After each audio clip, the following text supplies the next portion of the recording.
ఇది జీవామృతం. వీటిలో 5 రకాల ఈ యొక్క మన ప్రకృతికి సంబంధించిన వస్తువులను కలపడం జరిగింది. 200 లీటర్ల నీటిలో 10 కేజీల దేశీ ఆవు పేడ, 10 లీటర్ల ఆవు మూత్రం, అదే దేశీ ఆవు మూత్రం, అదేవిధంగా 2 కేజీల ఉలవపిండి, 2 కేజీల బెల్లం, కొంచెం ఒక దోసెడు పుట్టమట్టి, ఈ 5టిని 200 లీటర్ల నీటిలో బాగా కలిపి, పూర్తిగా కలిపి ఒక సవ్య దిశలో ఒక 2 మినిట్స్ సవ్య దిశలో కలపడం ద్వారా ఈ జీవామృతం అనేది రెడీ చేసుకోవడం జరుగుతుంది. ఇలా కలిపిన తర్వాత దీని మీద గోను సంచి అనేది కప్పడం జరుగుతుంది.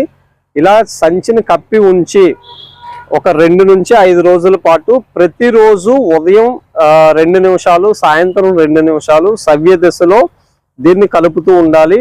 ఈ విధంగా చేసుకున్న జీవామృతాన్ని మనం మొక్కలకు అందించడం ద్వారా భూమిలో ఉన్న సూక్ష్మ బ్యాక్టీరియా అంతా కూడా యాక్టివ్ అవుతుంది. అదేవిధంగా వానపాములు కూడా అట్రాక్ట్ అవుతాయి.